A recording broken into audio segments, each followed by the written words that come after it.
কোরআন শরীফে আছে আল্লাহ তাআলা বলছে যত লোককে আমি আল্লাহ জাহান্নামে ফেলবো, মানে যত লোক জাহান্নামী হবে সমস্ত লোকের পরিচয় একত্রে উলাইকা হুমুল গাফিলুন। সরাসরি কোরআন শরীফ আল্লাহ বলেন এরা কেন জাহান্নামী হলো? তাআলা আমাদের নবী সাল্লাল্লাহু আলাইহি সাল্লামকে বলছেন, নবীজিকে বলছেন। আচ্ছা, নবীজি আল্লাহ তাআলার স্মরণ থেকে গাফেল ছিলেন কতক্ষণ? কখনোই না। আম্মা জান আয়েশা রাদিয়াল্লাহু তাআলা আনহা বলেন, নবীজির স্ত্রী কানা রাসূলুল্লাহ সাল্লাল্লাহু আলাইহি ওয়াসাল্লাম ইয়াযকুরুল্লাহ ফি কুল্লি আহইয়ানিহি। তিনি বলেন আল্লাহর নবী সাল্লাল্লাহু আলাইহি সাল্লাম সর্বদাই আল্লাহ তাআলার স্মরণ করতেন। ফি কুল্লি আহইয়ান, সর্বদাই আল্লাহ তাআলার জিকির করতেন, স্মরণ করতেন। তাহলে যিনি সারাক্ষণ আল্লাহকে স্মরণ করতেন সেই তাকে, নবীকে আল্লাহ কোরআনে বলছেন ওয়ালা তাকুম মিনাল গাফিলিন। নবীজিকে বলছে, বন্ধু আপনাকে বলছি গাফেলদের অন্তর্ভুক্ত হইয়েন না। আপনি কে, আমি কে বলেন? নবীজিকে যদি আল্লাহ কথা বলে যে বন্ধু আপনি গাফেলদের অন্তর্ভুক্ত হইয়েন না, আমাদের জন্য কি পরিমাণ তাকিদ, আমাদের জন্য কি পরিমাণ গুরুত্ব দেওয়া উচিত, গুরুত্ব দেওয়া উচিত। আমাদের একজন বড় বুজুর্গ ছিলেন, বাংলাদেশে একসময় আসতেন পাকিস্তান থেকে। অনেক বড় এক বুজুর্গ আলেম ওয়াইস আওলাদে রসুল সৈয়দ আব্দুল মজিদ নদীম সাহেব রহমতুল্লাহ আলাইহ। ছোটবেলায় আমরা কুমিল্লা কান্দিরপার টাউন হল মাঠে অথবা ঈদগাহ মাঠে উনি বয়ান করতেন। আন্তর্জাতিক ইসলামী মহাসম্মেলন হইতো আগে সারা বাংলাদেশে, বিভিন্ন জেলায়। উনি 1 মাস 1.5 মাস সফর করতেন বাংলাদেশে। আমরা যখন ছাত্র ছিলাম তখন ওনার বয়ান শুনতাম, এত সুন্দর বয়ান করতেন। আল্লাহর কোরআন যখন পড়তেন মনে হইতো যেন আসমান থেকে নাজিল হইতেছে। আমার প্রিয় ভাই, আমাদের স্নেহের হাফেজ তানভীর তেলাওয়াত করলেন, আপনাদের কাছে ভালো লাগছে না? আমি নিজেও তার তেলাওয়াতের ভক্ত। আমার মাদ্রাসায় সে অনেকবার গেছে, অনেকবার। চোখে দেখে না যে পৃথিবীর আলো, সে তার মালিকের আলো কি পরিমাণ দেখলো। সুবহানাল্লাহ। হায় বদনসিব ওই মানুষগুলো যাদের চোখ ছিল 60 বছর, কিন্তু তারা কোরআনুল কারীমের একটা লাইন শুদ্ধ করে পড়তে পারে নাই, পারে না। তার চাইতে বড় বদনসিব, মন্দ কপাল, দুর্ভাগা আর কেউ হইতে। আফসুস ওদের জন্য। তো বলতেছিলাম, এই উনি পাকিস্তানের এই হজরত এখন ইন্তেকাল করছেন, আরো অনেক দিন হয়েছে। ওনার ছেলে এখন বড় ওয়াইজ। এই কিছুদিন আগেও বাংলাদেশে উনি হজরত মাওলানা ফয়সাল নদীম উনি বয়ান করে গেছেন বাংলাদেশের। প্রায় 15-20 দিন ছিলেন, এই কয়েকদিন আগে গেল। তো উনি সবসময় তসবি পড়তেন, হাতে তসবি রাখে পড়তেন। তো উনি একদিন বয়ানের মধ্যে বলছেন, ইউরোপে কোনো এক দেশে উনি বয়ানে গেছেন। তো ওইখানকার এক মুসলিম যুবক ওনাকে জিজ্ঞাসা করছে যে হজরত আপনি যে হাতে তসবি ব্যবহার করেন এটা কি? তখন উনি বলছেন যে এটা মুদাক্কেরা, এটা আমাকে স্মরণ করিয়ে দেয়। তো কি স্মরণ করিয়ে দেয়? আমাকে একটু পর পর এটা হাতে থাকলে আমার আল্লাহর জিকিরের কথা স্মরণ করায় দেয়। হাতে লাগলে আমার এটা তখন মনে পড়ে, তো আমি কিছুক্ষণ আবার আল্লাহকে ডাকি, জিকির করি, এই জন্য এটা আমার স্মরণ করায় দেয়। তখন ওই যুবক, কথাটা খেয়াল করেন, ওই যুবক তখন ওনাকে বলছে, আচ্ছা হজরত, নবী সাল্লাল্লাহু আলাইহি ওয়াসাল্লাম তিনি এই তসবি মানে এই দানাওয়ালা এগুলো এটা ব্যবহার করতেন, এটা ব্যবহার অর্থাৎ উনি বলেন যে সে আমার কাছে এটাই জানতে চাচ্ছিল যে নবীজি এটা ব্যবহার করছেন কিনা, আপনি যে ব্যবহার করেন। তখন উনি বলেন, আমি তাকে বললাম, হ্যাঁ যুবক, তোমার প্রশ্ন তো ঠিক আছে, নবীজি এটা ব্যবহার করতেন কিনা, কিন্তু আগে তুমি কি এটা জানো যে নবী সাল্লাল্লাহু আলাইহি সাল্লাম আল্লাহকে ভুলতেন কিনা? বুঝেন নাই কথা? নবী সাল্লাল্লাহু আলাইহি সাল্লাম আল্লাহকে ভুলতেন কিনা? তিনি তো আল্লাহকে কখনোই ভুলতেন না। তা আমি তো প্রথমেই বলছি এইটা তো ওই ব্যক্তির জন্য যে ভুলে যায় তার মাওলাকে, এটা মনে করায় দেয়। আল্লাহর নবী এটা কেন ব্যবহার করবেন? তিনি তো 24 ঘন্টাই আল্লাহকে স্মরণ করতেন। ওনারে আবার মনে করাই দিবে কি? ও দরকার কি? তো এই জন্য বললাম বাপ, ওয়ালা তাকুম মিনাল গাফিলিন, গাফেল না হওয়া, গাফেল না। মুমিন গাফেল হয় না, মুসলমান গাফেল হয় না। মুসলমান গাফেল হয় না, এক ধ্যানে থাকে, এক ফিকিরে থাকে, আখিরাতের গন্তব্যের দিকে তাকিয়ে থাকে। আল্লাহর নবী সাল্লাল্লাহু আলাইহি ওয়াসাল্লাম হাদিসের মধ্যে আছে, সাহাবায়ে কেরাম নবীজির চেহারার স্বাভাবিক অবস্থার বর্ণনা দিতেন, যে নবীজির চেহারা মোবারকের দিকে তাকাইলে স্বাভাবিকভাবে কি মনে হইতো, কি মনে হইতো?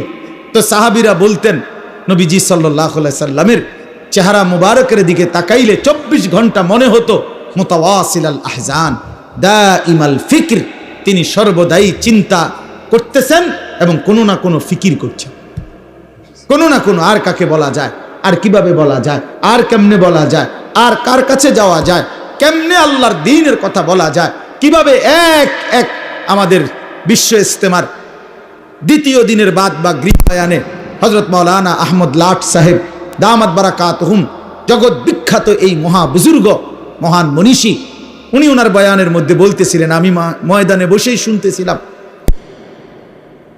সাল্লাল্লাহু আলাইহি সাল্লামের 24 ঘন্টা ফিকির ছিল এক এক আল্লাহর বান্দা কিভাবে জাহান্নাম থেকে বাঁচবে। সাহাবায়ে কেরামের মৃত্যু পর্যন্ত ফিকির ছিল যে আল্লাহ পাকের এক এক বান্দা কেমনে জাহান্নাম থেকে বাঁচে, জাহান্নাম থেকে বাঁচে, জাহান্নাম থেকে বাঁচে। তো নবী সাল্লাল্লাহু আলাইহি সাল্লামের চেহারা মোবারকের দিকে তাকাইলেই এটা মনে হতো যে তিনি ফিকির করতেছেন, ফিকির করতেছেন। দুয়ারে দুয়ারে হাঁটতেন, দাঁড়ে দাঁড়ে, কখনো বাজারে, কখনো হাটে, কখনো মাঠে, কখনো একজনের কাছে, কখনো 10 জনের কাছে, কখনো রাতে, কখনো দিনে, কখনো উপরে, কখনো নিচে, কবি আরশ पर कभी फरश पर, कभी उनके दर कभी दर बदर, गमे आशिकी तेरा शुक्रिया मैं कहां कहां से गुजर गया। কই থেকে কই ছুটতেন, দুয়ার থেকে দুয়ারে ছুটতেন। আল্লাহর নবী সাল্লাল্লাহু আলাইহি সাল্লাম এক ফিকিরে থাকতেন যে এক এক আল্লাহর বান্দা জাহান্নাম থেকে বাঁচবে। হাদিসের মধ্যে আছে, আল্লাহর নবী সাল্লাল্লাহু আলাইহি সাল্লাম বলতেন, উম্মত আমার, আমি তোমাদের জন্য আমার পেরেশানিটা কেমন, ওয়া আনা আখিযুন বিহুজাজিকুম। নবীজি উদাহরণ দিয়ে বুঝাইছেন, কোন মানুষকে যদি কেউ হাত দিয়ে ধরে, তাহলে সে মনে করেন ছুটে গেল, কাঁধে হাত দিয়া ফিরাইতে চাইছে, সে কাঁধের থেকে হাত নামায় দিল। কিন্তু কেউ যদি কাউকে সর্বোচ্চ মহব্বত করে তারে ফিরাইবার জন্য, বাঁচাইবার জন্য কোমরে জড়াইয়া ধরে, কোমর মানে কোমরের মধ্যে যদি আমজা দিয়া শক্ত করে ধরে, এই লোকটা ছুটবে কেমনে? কথা বোঝেন নাই? এই লোকটা ছুটবে কেমনে? আল্লাহর নবী বলেন, আল্লাহর কসম উম্মত, আমি চাই তোমার এক এক উম্মতকে কোমরে জড়াইয়া ধরে ধরে জাহান্নামের আগুন থেকে বাঁচাইতে। কোমরে জড়ায়, কোমরে জড়ায় ধরা। এই জন্য দোস্ত, মুমিন গাফিল হয় না, মুমিন গাফিল হয় না। যার সামনে আখিরাত, সে গাফিল হবে কেমন? যার সামনে কবর, সে গাফিল হবে কেমন? যার সামনে হাসরের ময়দান, সে গাফিল হবে কেমন? আল্লাহ তাআলা কুরআনুল কারীমে বলছেন, ফাকাইফা তাত্তাকুনা ইন কাফারতুম ইয়াওমান ইয়াজআলুল বিলদানা শিবা। আল্লাহ বলেন, বান্দা, এই আমার বান্দা, দিন রাত তুমি যে নাফরমানি করছো, তুমি যে আমার নাফরমানি করছো বান্দা, আরে বান্দা তুমি বাঁচবা কেমনে সেই হাসরের দিন, যেই দিনের একদিনের পেরেশানি, দুঃখ, যন্ত্রণা, আযাব, কষ্টে ইয়াজআলুল বিলদানা শিবা, কোলের বাচ্চা বুড়া হয়ে যাবে, বুড়া হয়ে যাবে একদিন। সূরা মুজাম্মিলের আয়াত। আমার জীবনে আমি কোরআনের সবচেয়ে বেশি ভয় পাই এই আয়াত। এটা আমার মাদ্রাসায় প্রত্যেক দিন জোহরের পরে এই সূরা পড়ে, এটা একটা আমল আমাদের। এই আয়াত এটা পড়লেই আমার শরীরটা কাঁপ দিয়ে ওঠে। ফাকাইফা তাত্তাকুনা ইন কাফারতুম ইয়াওমান ইয়াজআলুল বিলদানা শিবা। আল্লাহ বলেন, নাফরমানি করছো কেমনে বান্দা? 365 দিন, 1 বছর কোনদিন ফজরের নামাজ পড়লা না, কেমনে পারলা বান্দা? কেমনে সহ্য করলা মুমিন? একটা দিনও কোনদিন ফজরের নামাজ পড়লা না। মুসলমান এত নির্মম হয় কিভাবে? ইমানদার এমন জালেম কেমনে হয় বান্দা? কিভাবে সম্ভব? 365 দিন কোনদিন একটা বারও ফজরের সেজদা দিলা না। ফাকাইফা তাত্তাকুনা ইন কাফারতুম, কেমনে বাঁচবা বান্দা? কেমনে? একদিনেই তো হাসরের ময়দানে কোলের বাচ্চা বুড়া হয়ে যাবে। ফাবিআইয়ি হাদিসিন বাদাহু ইউমিনুন। আল্লাহ কোরআনে বলে, বান্দা আমি 23 বছর কোরআন নাজিল করেছি, 30 পারা কোরআন নাজিল করেছি বান্দা। সর্বশ্রেষ্ঠ ফেরেশতা জিবরাইলকে দিয়ে পাঠিয়েছি। আমার কলিজার টুকরা সর্বশ্রেষ্ঠ রাসূল আমার সবচেয়ে প্রিয় বন্ধুর কাছে নাজিল করেছি। 23 বছর নাজিল করলাম, 30 পারা কোরআন নাজিল করলাম। জিবরাইলের মতো শ্রেষ্ঠ ফেরেশতা দিয়ে পাঠাইলাম, বন্ধুর মতো কলিজার টুকরা আমার আখিরি নবীর কাছে প্রেরণ করলাম। প্রতিটা কথা বান্দা আমি বারবার বারবার বললাম। এবার আল্লাহ জিজ্ঞেস করে, বান্দা এরপরে আর আমি কেমনে বললে, কতবার বললে, আর কোন কিতাব নাজিল করলে, আর কাকে বললে, কেমনে বললে, আর কার কাছে নাজিল করিলে তুমি বান্দা আমার কথা মেনে নিতা, তুমি বলো। বলেন যুবক ভাই যারা নামাজ পড়েন না, প্রিয় ভাই আমার, বন্ধু আমার, তোমার মালিক তোমারে আর কতবার বললে তুমি সেজদা দিতা?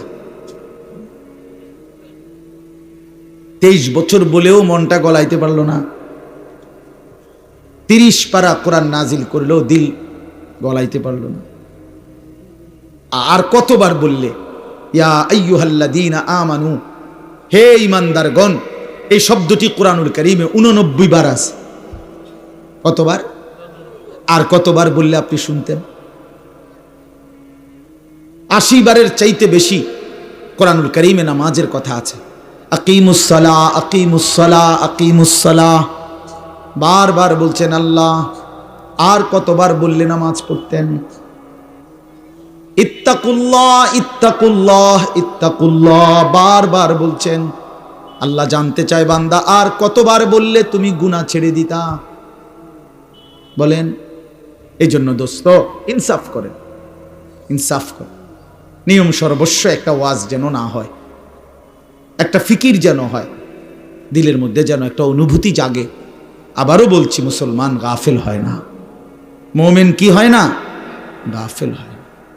মুমিন গাফেল হয় না, মুমিন গাফেল হয় না। গাফলত জাহান্নামীদের পরিচয়, গাফেল জাহান্নামীদের পরিচয়। আমার কিশোর নওজোয়ান ভাই সবার কাছে অনুরোধ করলাম, নওজোয়ান নিজের উপরে দয়া করেন। বয়স্ক বাবা যারা আছেন নিজের উপরে রহম করেন, ফিকির করেন, ফিকির করেন। ওয়াল তানজুর নাফসুম মা কদ্দামাত লিগাদ। আমরা প্রত্যেকে, আল্লাহ বলছে, প্রতিটি প্রাণ, প্রতিটি আত্মা, প্রতিটা জীবন আলাদা আলাদা রক্ষ করো, হিসাব করো। আজকের দুনিয়া থেকে আগামীকালকের আখিরাত পর্যন্ত, আগামীকালকের আখিরাতের জন্যে আজ দুনিয়া থেকে কি পাঠিয়েছে। আজকের সারা দিনে 3 বেলা নাস্তা, দুপুরের খাবার, রাতের খাবার। তো আজকের সারাদিনে খাবার, নাস্তা মিস হয়েছে কয়জনের? আর 5 ওয়াক্ত নামাজ মিস হয়েছে কয়জনের? ইনসাফের সাথে বল, কেন নামাজ পড়তে পারলেন না? কেন নাস্তা খানা ছাড়তে পারলেন না? নাস্তা তো ছুটলো না, নামাজ কেন ছুটল? দুপুরের খাবার তো ছুটলো না, জোহরের নামাজ কেন ছুটে গেল? কার সাথে নারাজ হইলেন? কারে বুড়া আঙ্গুল দেখাইলেন? কারে বৃদ্ধাঙ্গুলি দেখাইলেন? এই যুবক, কার সাথে গাদ্দারি করলা? এই নাফরমান, কার সাথে গাদ্দারি করলা? তুমি জানো তোমার চাইতে অহংকারী, তোমার চাইতে বড় থেকে বড় গাদ্দার এই পৃথিবীতে আল্লাহ তাআলা নিশ্চিহ্ন করে দিয়েছে। আওয়ালাম ইয়ালাম আন্নাল্লাহা قد أهلك من قبله من القرون من هو أشد منه قوة وأكثر جمعا। এটা কোরআন শরীফের আয়াত, সূরা কাসাস, এই সূরার মধ্যে আয়াত আছে। আল্লাহ বলছে কারুনকে, মুসা নবীর জামানার সেই কারুন, ওই অহংকারী জালেম সম্পদশালী ছিল। আল্লাহ তাকে বলছেন আমি অজস্র অগণিত সম্পদ, রাশি রাশি স্বর্ণ দিছি তারে, আমি স্বর্ণের স্তূপ দিছি তারে আমি। আল্লাহ বলেন আমি তারে বলছিলাম আমার হক আদায় করো, সম্পদের যাকাত, সম্পদের দান সাদাকা করো, আমি দিছি। কোরআন শরীফে আছে কারুন বলছে ইন্নামা উতিতুহু আলা ইলমিন ইদ্দি। মুসা আল্লাহরে বইল এই একটা সম্পত্তি আল্লাহ দেয় নাই, আমার জ্ঞান, আমার ইলম, আমার বুদ্ধি, আমার বিবেক, আমার বুদ্ধিমত্তা, এটা দিয়ে আমি কামাই করেছি। আল্লাহর কসম, এটা কোরআন শরীফে। কারুন এ কথা বলছে, এটা আমার শক্তি, আমার বুদ্ধি, আমার মেধা, আমার যোগ্যতায় আমি এই রোজগার করি। সার্টিফিকেটের বড়াই দেখান, সম্পদ আমি কামাই করি। আল্লাহ তখন আল্লাহ বলছে, আচ্ছা বেঈমান, তুই জানো না আমি আল্লাহ তোমার চাইতে শক্তিতে সম্পদে বেশি এমন অগণিত জাতি, গোষ্ঠী, ব্যক্তিকে ইতিপূর্বে ধ্বংস করে দিয়েছি, ধ্বংস করে দিয়েছি। হ্যাঁ হ্যাঁ, 16 বছরের জালেম জানতো না এর আগেও এমন জালেম পৃথিবী থেকে ধ্বংস হয়েছে। 54 বছরের সিরিয়ার বাশার আল আসাদ নামের ওই জালেম জানতো না যে এর আগেও বহু জালেম পৃথিবী থেকে নিশ্চিহ্ন হয়ে গেছে। ইসরায়েলের ওই ইহুদি কুত্তারাও জানে না যে এর আগেও তাদের আরো বড় বড় ক্ষমতাধর ইহুদি বেঈমান পৃথিবী থেকে নিশ্চিহ্ন হয়ে গেছে। জানে না, মনে নাই, ভুলে গেছে, ভুলে গেছে, ভুলে গেছে। যেদিন 45 মিনিটের সময়ের ব্যবধানে পলাইবে সেদিন মনে পড়বে, পলার লাগে তো, সেদিনই মনে পড়বে, সেদিনই মনে পড়বে। এজন্য এই পৃথিবীতে আল্লাহ বলছেন, বান্দা তুমি জানো না আমি কোন অহংকারীকে পৃথিবীতে টিকতে দেই নাই, কোন জালেম টিকে নাই, কোন নাফরমান টিকে নাই, এই পৃথিবীতে টিকে নাই। এরপরে কোরআন শরীফে আছে, ওয়া খাসাফনা বিহি ওয়া বিদারিহিল আরদা, আমি আল্লাহ কারুনকে, তাকে সহ, তার ঘর বাড়ি সম্পদ সহ একটা টান দিছি জমিনের নিচে, জিন্দা দাফন করে দিছি। খালাস, কুল্লু খালাস, শেষ করে দিছি। ফাজআলনা আলিয়াহা সাফিলাহা ওয়া আমতারনা আলাইহিম হিজারাতাম মিন সিজ্জিল। আল্লাহ বলে লূত আলাইহিস সালামের জাতি জিনা, ব্যভিচার, পুরুষে পুরুষে অপকর্ম করেছে, অসভ্যতার নোংরামির সীমা ছাড়ায় গেছে। আল্লাহ বলেন আমি জমিন উল্টায়া দিয়া এক রাতে ভোরবেলা ফজরের ওয়াক্তে সাতবক জমিনের মাটি উল্টায়া ধ্বংস করে দিছি, ধ্বংস করে দিছি। এজন্য পৃথিবীতে কোনো জুলুম টিকে না, একক ব্যক্তিগত জুলুম এটাও টিকে না, সংঘবদ্ধ জুলুম, সমষ্টিগত জুলুম এটাও টিকে না, রাষ্ট্রীয় জুলুমও টিকে না, পারিবারিক ঘরের জুলুমও টিকে না। তেমন কোন জালেমে টিকে না, শেষ পর্যন্ত বেইজ্জতি হয়ই হয়। এটা অনিবার্য পরিণতি, প্রতিটা জুলুমের অনিবার্য পরিণতি। এটা আমার জন্য সত্য, আপনার জন্য সত্য। এজন্য দোস্ত আমার এই প্রথম বক্তব্য এতগুলো কথা বললাম, গাফেল না হওয়া। ইমানদার গাফেল হয় না, বারবার এই শব্দ কিন্তু বলছি, মনে রাখেন। কি হয় না? মোমেন। বলেন বাবা, বলেন। মোমেন গাফেল হয়। কেন ভুলে গেলেন আল্লাহকে? একটা অটো চালাইতে চালাইতে নামাজের সময় নাই কেন? একটা সিএনজি চালাইতে চালাইতে নামাজের টাইম নাই। কয় টাকা বেতনের চাকরি করেন জানি না আমরা? যারা চাকরি করেন কয় টাকা বেতন? 30,000, 60,000, 90,000 টাকা, 1 লাখ টাকা মাসে ইনকাম। এক মাসে নামিয়া 30 দিনে 1 লাখ টাকা কি খুব বেশি কোনো টাকা নাকি? 30 দিনে 30,000 টাকা কি খুব বেশি টাকা নাকি? মাত্র 30,000 টাকার জন্য আল্লাহকে ছেড়ে দিলেন। একটা ওয়াক্ত নামাজ পড়লেন না, এই একটা বাড়ি করে, একটা বিল্ডিং কইরা, 2টা প্রাইভেট কার চালাইয়া, আস্তাগফিরুল্লাহ, এত অল্প দামে আল্লাহকে প্রত্যাখ্যান করলেন। কি দুনিয়া ভোগ করলাম আমরা বলেন? অতিরিক্ত কি দুনিয়া ভোগ করে আল্লাহকে ভুলে গেলাম। ইয়া আইয়ুহাল ইনসান মা গাররাকা বিরাব্বিকাল কারীম। আল্লাহ বলেন, হে মানুষ, আমার মতো দয়ালু মেহেরবান মালিককে ছেড়ে দেওয়ার জন্য কে তোমাকে ধোঁকা দিল? তাকে পেয়ে বন্ধু, আমার মতো পরম বন্ধু বাদ দিয়ে দিলাম। মা গাররাকা বিরাব্বিকাল কারীম। এমন মেহেরবান মাওলা কেমনে ছেড়ে দিলা বান্দা? কোন মা যদি বলে 6 মাস যদি কোনো সন্তান কোনো মায়ের খবর না নেয়, একটা ফোন করে না, কোনোদিন জিজ্ঞাসাও করে না, 6 মাসের ব্যবধানে কোনো মা যদি বলে সন্তানকে, বাপ আমি তোর সেই মা যে তোরে 9 মাস গর্ভে ধারণ করেছি, আমি তোর সেই মা যে তোরে 2 বছর বুকের দুধ খাওয়াইছি। সন্তান আমার 6 মাস এমন গর্ভধারিণী মাকে কেমনে ভুলে গেলি? সেই সন্তান পাথর দিল হলেও তো দিল নরম হয়ে যাবে। তো মহান আল্লাহ পাক বলে, রব্বুল আলামিন বলে, বান্দা কত একটা বছর আমি আল্লাহই তো তোরে খাদ্য দিলাম, খাবার দিলাম, পানীয় দিলাম, আসমান জমিন গোটা কায়নাত দিয়ে তোকে আমি আল্লাহ লালন পালন করলাম। বিনিময়ে একটা বছর কোনো দিন আমি বুঝি ফজরের একটা সেজদাও পেলাম না। কেমনে পারলি বান্দা? আমার মতো মালিককে ভুলে যেতে পারলা কেমনে? কি জবাব হবে? আল্লাহর নবী সাল্লাল্লাহু আলাইহি ওয়াসাল্লাম বলবে হাসরের দিন, উম্মত 23 বছর আমি দিন রাত তোদের জন্য কেঁদেছিলাম, আমার এত চোখের পানি কেমনে প্রত্যাখ্যান করলি উম্মত? আম্মা জান আয়েশা রাদিয়াল্লাহু তাআলা আনহা বলেন, এশার নামাজের পরে আল্লাহর নবী দাঁড়িয়েছেন। নবীজির স্ত্রী আয়েশা বলে, খোদার কসম দুনিয়াবাসী, আমি দেখছি আমার স্বামী অন্ধকার রাতে দাঁড়িয়েছেন, ফজরের আজান পর্যন্ত এক দাঁড়ানোতে 2টা চোখের পানি ফেলে আল্লাহর কাছে উম্মতের জন্য গুনাহ মাফ চাইছে। হাত্তা তাওয়াররামাত কাদামাহু, হযরতে আয়েশা বলেন 2টা পা মুবারক ফুলে ফুলে গেছে। এত চোখের পানির বদলা এই ছিল নাকি? বলেন বাবা। এজন্য বাপ নবী সাল্লাল্লাহু আলাইহি ওয়াসাল্লাম 23 বছর কেঁদেছেন। তায়েফের কি পরিমাণ রক্ত ঝরিয়েছেন, উর্দু কিতাবে আছে। নবী সাল্লাল্লাহু আলাইহি সাল্লাম তায়েফ থেকে যেদিন ফিরে আসছে, এই পুরা দেহ রক্তাক্ত হয়ে, শুনেন, সারা দেহ থেকে এই পরিমাণ রক্ত ঝরেছে।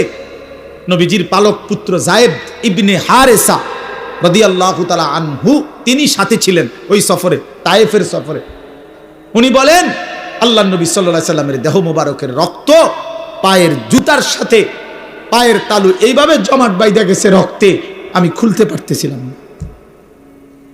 হযরতে যায়েদ বলেন, আমি নবীজির পবিত্র রক্ত দেহের আমি আমার গায়ে মাখতেছিলাম, এত রক্ত ঝরাইছে বাপ। উর্দু কিতাবের মধ্যে আছে, আল্লাহর নবী সাল্লাল্লাহু আলাইহি সাল্লাম এই রক্ত মাখা দেহ নিয়ে তায়েফের সীমানার থেকে একটু সামনে মক্কা না নাখলা একটা জায়গায় একটা আঙ্গুর খেজুরের বাগানে ঢুকছে এই রক্ত মাখা শরীর নিয়ে। ঘটনাচক্রে নবীজির একজন সবচেয়ে বড় দুশ্মন মক্কার উতবা, আপনারাও নাম শুনছেন, আবু জেহেল, আবু লাহাব, উতবা, সাইবা, নবীজির বিরোধিতাকারী মক্কার কুরাইশদের অন্যতম একজন ছিল উতবা। এই উতবার বাগান ছিল ওইটা, এই যেই বাগানে নবীজি ঢুকছে রক্ত মাখা দেহ নিয়ে। ঘটনাচক্রে ওই সময় এই উতবা কাফের মক্কার নবীজির দুশ্মন, সে বাগানে ছিল। সে তাকাইয়া দেখছে আল্লাহ নবী সাল্লাল্লাহু আলাইহি সাল্লামের এই রক্ত মাখা দেহ তায়েফের ময়দান থেকে এসে তিনি ঢুকছেন। আল্লাহর কসম বাপ, এক কাফের যে মৃত্যু পর্যন্ত ঈমান আনে নাই, বদরের যুদ্ধের দিনে এই উতবা নিহত হয়েছিল। এই তায়েফের এই রক্ত মাখা দেহ দেখে এই উতবা নামের এই বেঈমান চিৎকার করে বলছিল, হায় তায়েফবাসী, এক মানুষকে কেমনে এতটা মারা মারলি? আমার ভাতিজারে তোরা কেমনে এত পাথর মারলি? আমরাও তো আমার ভাতিজার আজকে 11 বছর, নবীজি 11 বছর পরে 40 বছরে ইসলাম প্রচারের 11তম বছরের মাথায় তায়েফ গেছিলেন। আমরা তো গত 11টি বছর কোনোদিন এত বিরোধিতা সত্ত্বেও ভাতিজারে এইভাবে পাথর মারি নাই। এক কাফেরের কলজার মধ্যে আঘাত লাগছে, চোখের পানি আসছে, আর উম্মত কত শতবার এই কথা শুনছে, কিন্তু মোটেই মনে করে না। এই দিল কত বড় পাষাণ দিল, যে তার নবীর সাল্লাল্লাহু আলাইহি সাল্লামের কথা কখনোই মনে পড়ে না। বলেন বাপ। এই জন্য আমি আবার বললাম, আমি একটা আয়াত, আপনাদের পরিচিত আয়াত পড়ছি।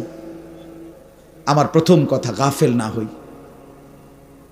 মুমিন গাফেল হয় না। অনেক কিশোর নওজোয়ান, অনেক যুবক ভাই, আপনাদের সবার কাছে অনুরোধ, বাপ, জিন্দেগির কদর করেন, হায়াতের কদর করেন। আমরা মুসলমান, আমরা ঈমানদার, আমরা মুমিন। আল্লাহর নবী সাল্লাল্লাহু আলাইহি সাল্লাম বলছেন, কুনু আবনা আল আখিরা ওয়ালা তাকুনু আবনা আদ দুনিয়া। শুনেন বাপ, নবীজি বলছেন, উম্মত আখিরাতের পরিচয়ে পরিচিত হও, দুনিয়ার পরিচয়ে পরিচিত হও না। দুনিয়ার পরিচয়ে পরিচিত হও না, আখিরাতের পরিচয়ে পরিচিত হও। ইরতাহালাতিদ দুনিয়া মুদবিরা ওয়ারতাহালাতিল আখিরাতু মুকবিলা। নবীজি বলেন, উম্মত প্রতিনিয়ত দুনিয়া তোমার পিছনে যাচ্ছে, প্রতিনিয়ত আখিরাত তোমার আগে সামনে আসছে। প্রতি ঘন্টা যায় তো দুনিয়া আমার পিছনে যায়, প্রতি ঘন্টা যায় তো আখিরাত 1 ঘন্টা আমার সামনে আগায়। ঠিক কি না বলেন? এজন্য আল্লাহর নবী বলেন, আখিরাতের পরিচয় পরিচয় হও, দুনিয়ার পরিচয় না। লোকে যদি বলে সুদখোর, ঘুষখোর, জিনাখোর, মদখোর, গাঁজাখোর, ফুট্টাখোর, বাবাখোর, ইয়াবাখোর, হারামখোর, লম্পট, চরিত্রহীন, চোর, ডাকাত, ছিনতাইকারী, দুর্নীতিবাজ, লম্পট, বেহায়া, বেপর্দা, এই বন্ধু এগুলো তো দুনিয়ার পরিচয়ে পরিচিত হইলা, কিন্তু মুমিনের পরিচয় হওয়া উচিত লোকটা দিনদার, লোকটা মুত্তাকি, লোকটা নামাজি, লোকটা সিজদাওয়ালা, লোকটা জিকিরওয়ালা, লোকটা তাসবিহওয়ালা, তাহাজ্জুদওয়ালা, তেলাওয়াতওয়ালা, লোকটা আল্লাহওয়ালা। এমন পরিচয় লাগাও। আখিরাতের পরিচয়। কোন পরিচয়? আখিরাতের পরিচয়। শুধু ডাক্তার শেষ কথা না, শুধু ইঞ্জিনিয়ার শেষ কথা না, শুধু ব্যারিস্টার শেষ কথা না, শুধু অ্যাডভোকেট শেষ কথা না, বরং আল্লাহওয়ালা, দিনদার, মুত্তাকি, মুমিন, সাজদাওয়ালা, তাসবিহওয়ালা, তিলাওয়াতওয়ালা, বন্দিগিওয়ালা, এটা মুমিনের আখিরি পরিচয়, ইমানদারের আখিরি পরিচয়, আখিরি পরিচয়। এজন্য আখিরাতের পরিচয় লাগান। কুনু আবনা আল আখিরাহ। নবী সাল্লাল্লাহু আলাইহি সাল্লাম বলেন, আখিরাতের সন্তান হও, আখিরাতের। ওয়ালা তাকুনু আবনা আদ দুনিয়া, দুনিয়ার সন্তান হইও না। অনেক নওজোয়ান, আমি জানি চারদিকে আপনারা পড়ালেখার করা মানুষ, সব নওজোয়ান ভাই পড়ালেখা করো, মাশাআল্লাহ, পড়ো ভাইয়া, কোনো মানা নাই। জেনারেলের একবারে ভালো ইউনিভার্সিটিতে পড়েন, কোনো সমস্যা নাই। একেবারে হিমালয় পর্বত সমান যেন আপনার ডিগ্রি হয়, উচ্চ যোগ্যতা হয়, আমি দোয়া করি, কোনো সমস্যা নেই। কিন্তু আল্লাহকে ভুললেন কেন?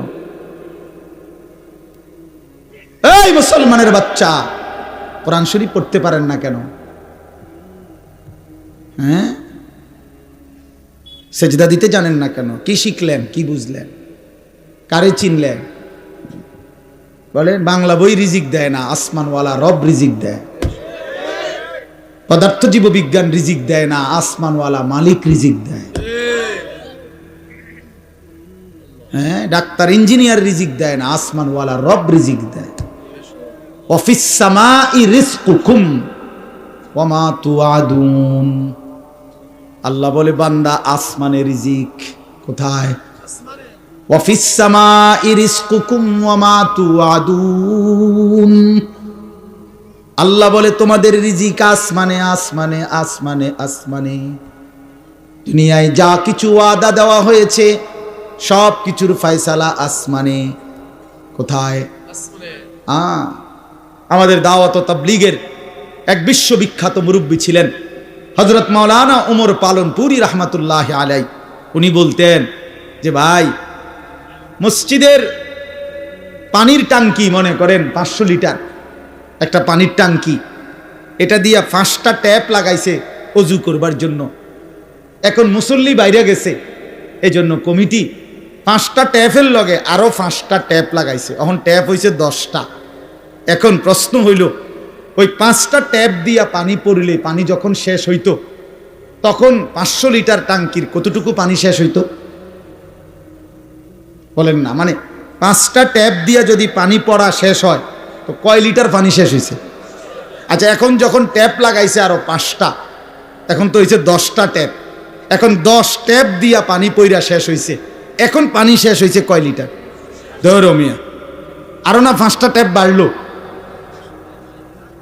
কথা বলেন না কেন?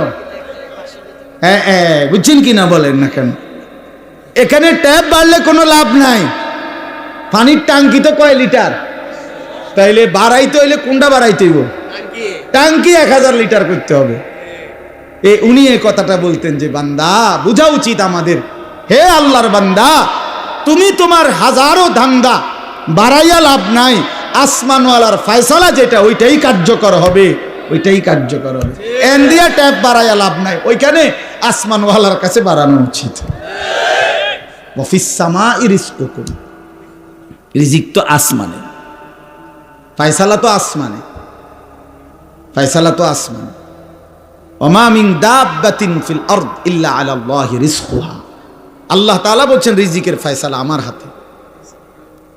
আল্লাহ তাআলা বলছেন রিজিকের ওয়া ইম মিন শাইইন ইল্লা ইনদানা খাযাইনুহু, আল্লাহ বলেন সব কিছু বান্দা ঘাবড়াইও না, আমার কাছে ভান্ডারে ভান্ডারে আছে, অগণিত অগণিত। তবে একটা দারুণ কথা শুনেন, আল্লাহ এই জন্য বলছে তবে ওমা নুনাজ্জিলুহু ইল্লা বিকাদারিম মালুম, আমি কিন্তু দুনিয়াতে পাঠাই নাজিল করি পরিমাণ মতো।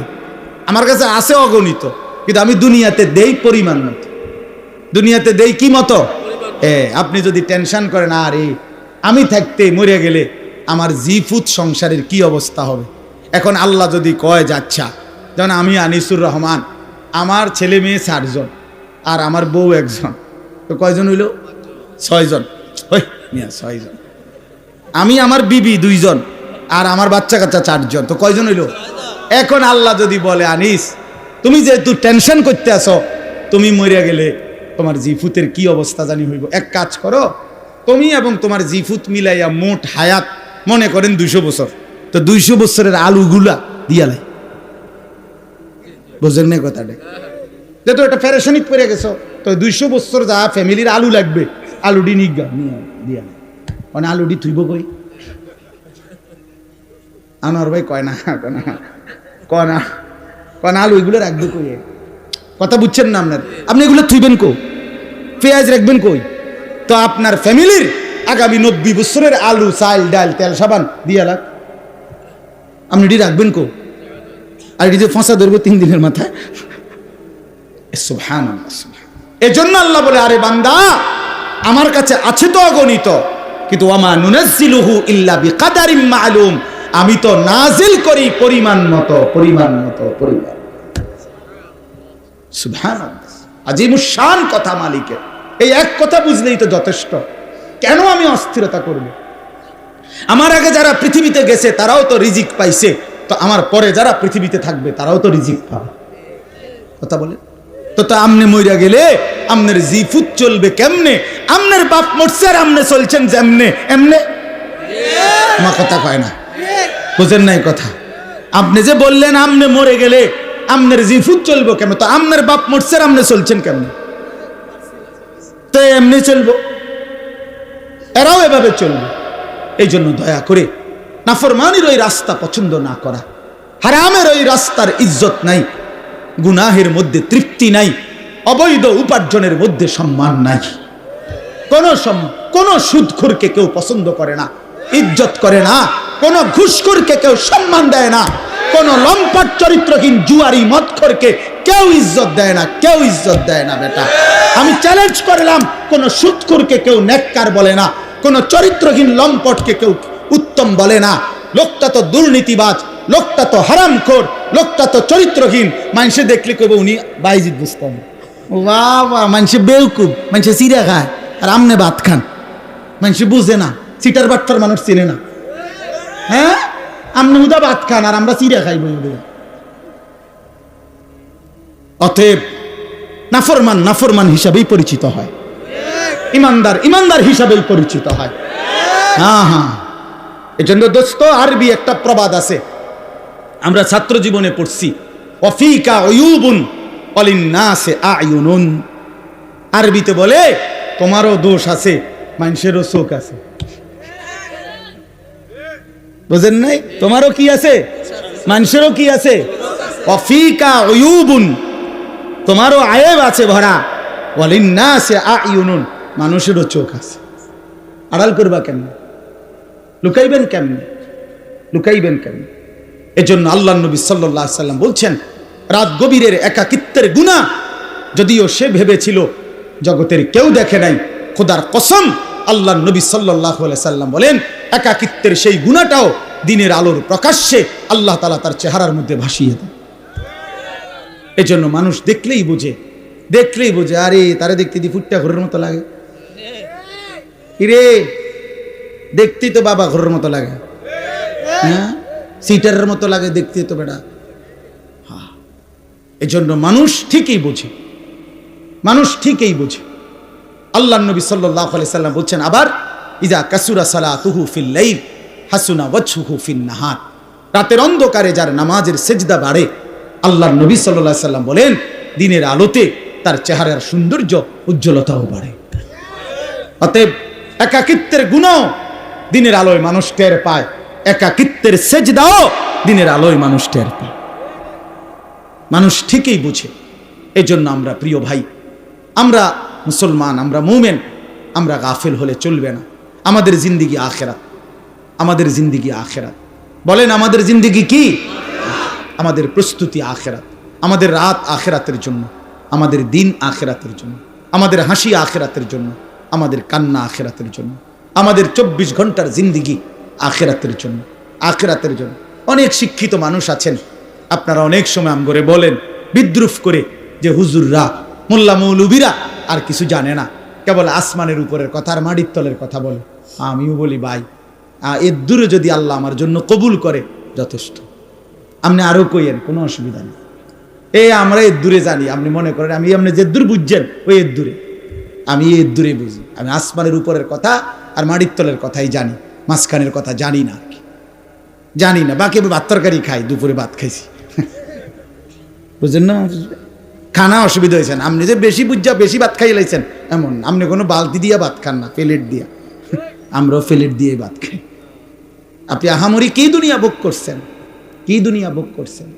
কোন নাফরমান দুনিয়া বেশি কি ভোগ করছে যেটা ইমানদার ভোগ করে নাই? কথা বলেন না কেন? হ্যাঁ, কোন নাফরমান কোনান দিয়ে আগায় গেছে, আমরা পিছায় গেছি। এখন বাজে 11:28।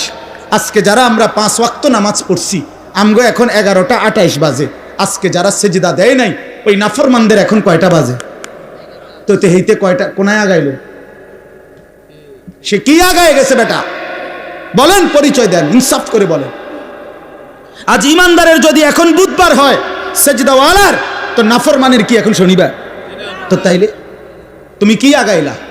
আল্লাহকে নারাজ করে কি আগাইলেন? আখেরাত ভুলে কি আগাইলেন? কি খাইলেন এক মুসলমান বাবা? বলেন, খুব বেশি দুনিয়া উপার্জন করে কি খাইলেন? বাজারে আছে কি তা? প্রত্যেকটা দিন বাজারের মধ্যে গেলে নির্ধারিত কয়েকটা তরকারি ছাড়া আর কিচ্ছু নাই, ফুলকপি ফাতা কফি। হ্যাঁ, ফুলকপি আর ফাতা কফি, ফাতা সিং সৈমের দানা, ফাঙ্গাস, তেলাপিয়া, ফার্মের মুরকা, কক মুরকা, শাক খায়, ভেজিটেবল খায়। আর ইংরেজি মারেন কীর্তেন, শাকে না, এটা ইংরেজি কইলে কি আর একটা আলগা কিছু হয়ে যায় নাকি? দেখ, সারে ভেজিটেবল খান, সারে শাক খায়, মূলার শাক, পুঁই শাক, পালং শাক, কলমির শাক। তাহলে আহামরি দুনিয়া কি ভোগ করি আমরা? এটুকুর জন্য আখিরাত ছেড়ে দিলাম। ইনসাফ এটা বাপ। আল্লাহ আমাদেরকে বুঝ দান করে, আল্লাহ আমাদেরকে বিবেক দান করে। আমাদের পরিবর্তনের, আমাদের জিন্দেগি গঠনের একটা বড় সুযোগ আমাদের সামনে মাহে রমজান। বলেন আলহামদুলিল্লাহ। আমার শায়েখ আরিফ বিল্লাহ হাকিমুন নফস আল্লামা মুফতি মুশতাকুন নবী কাসিমি গুনে গুনে বলে, এই কয়টা দিন হুজুরে প্রত্যেক দিনের বয়ানে গুনে গুনে বলে যে মোমেন গুনতে থাকো, গুনতে থাকো। আজকে 5টা দিন চলে গেছে ফেব্রুয়ারির, তাইলে 28 দিনে এই মাস, তাহলে আর আছে 23 দিন। 1 মার্চ যদি রমজান হয় অথবা 2 মার্চ, তাহলে আর 23 থেকে 24 দিন সামনে আছে রমজানের শুভ দিন। আর বাকি কাউন্ট ডাউন করেন।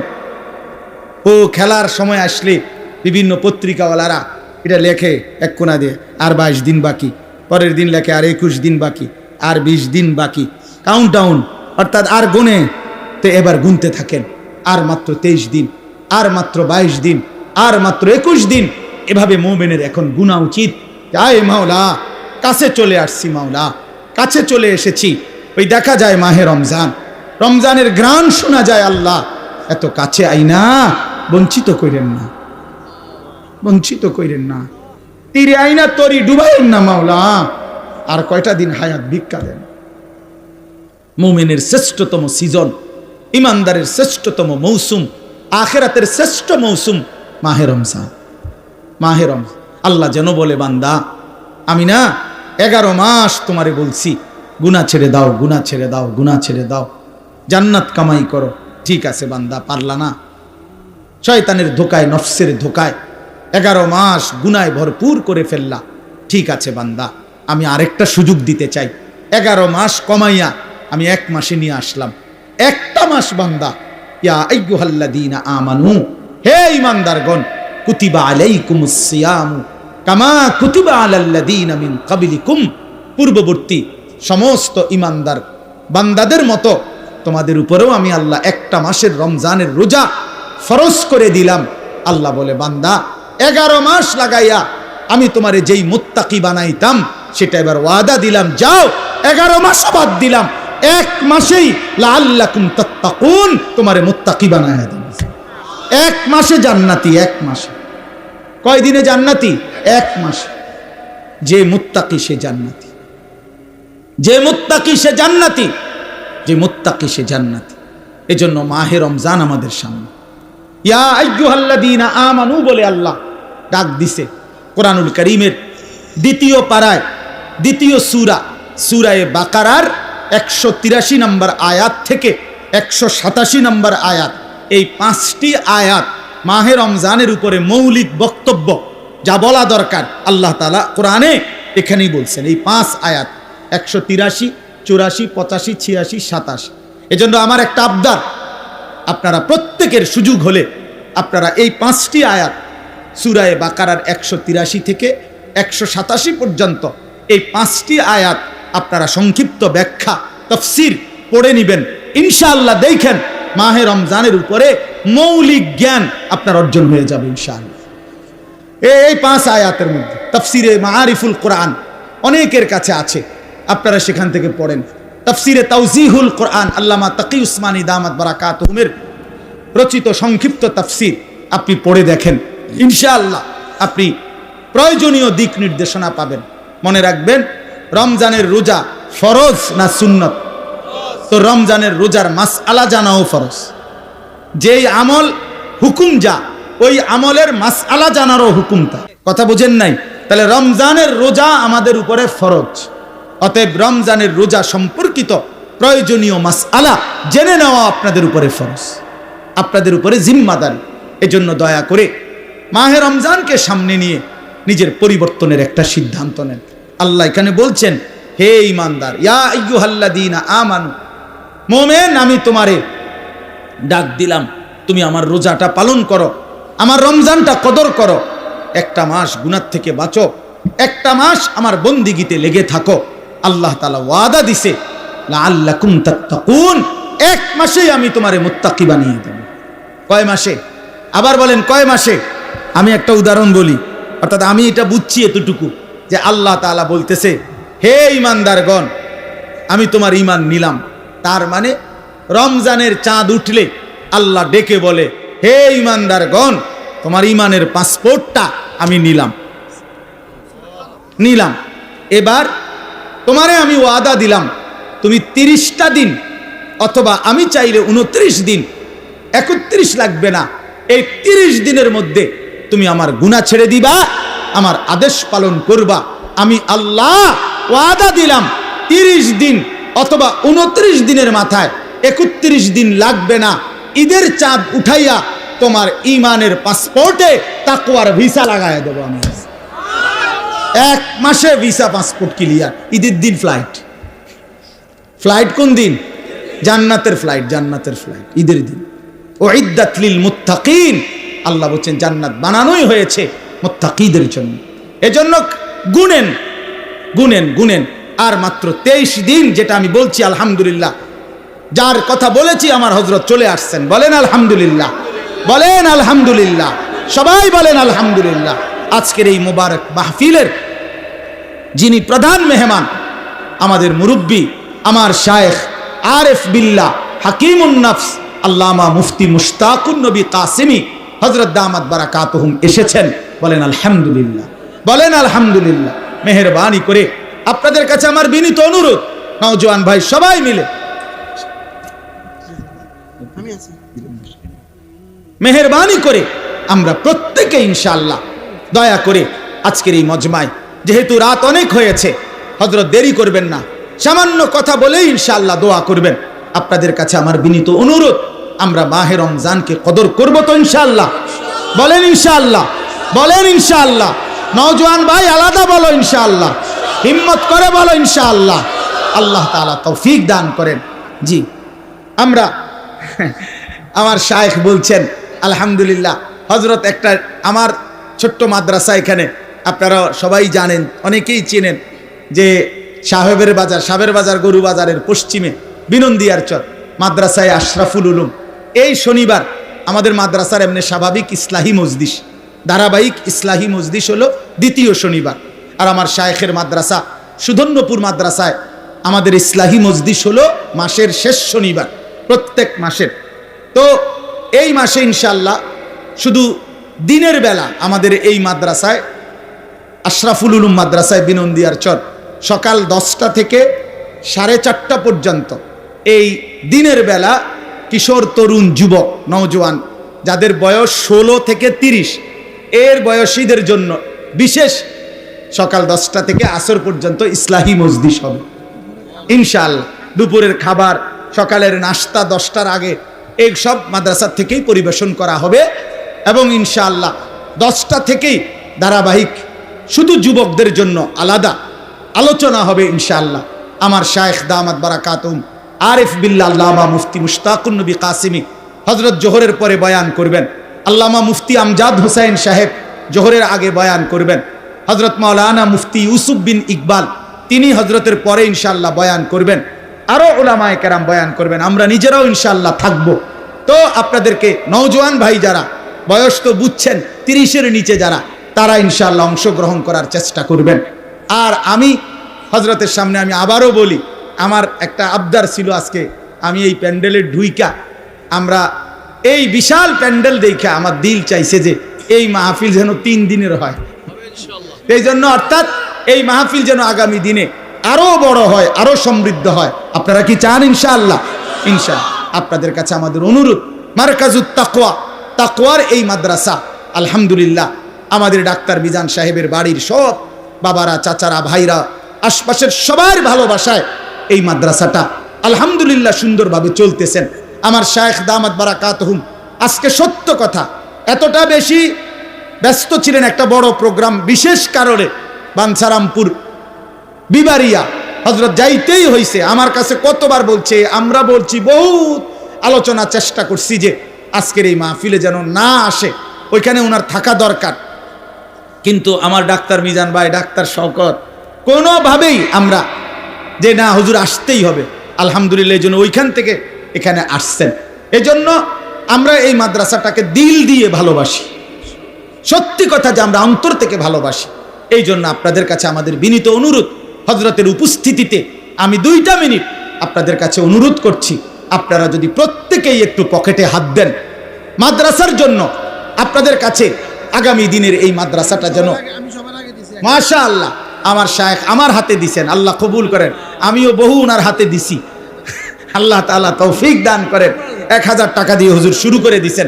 এবার আপনারা পকেটে হাত দেন ইনশাআল্লাহ। কয়েকজন উপযুক্ত ভাই কষ্ট করে দাঁড়ান, দাঁড়াইয়া উঠান, আল্লাহ তৌফিক দান করেন। মাশাআল্লাহ, আল্লাহ কবুল করেন। উঠান ভাই, উঠান, উঠান, আল্লাহ বরকত দান করেন। ও ছাত্ররা ছোট্ট, আপনারা বুঝের কয়েকজন ভাই উঠান, মহল্লার যারা আছেন তারা পকেটে হাত দেন, সবাই হাত দেন ভাই, বরকত হবে ইনশাআল্লাহ। নওজোয়ান ভাই 100 টাকা থাকলে 100 টাকাই দাও, 1000 টাকা থাকলে 1000 টাকাই দাও, 500 টাকা থাকলে 500 টাকাই দাও। যার কাছে মোটেই নাই অথবা দেওয়ার কোনো ইচ্ছাই নাই, আপনি কুদুর দোয়া করে দেন।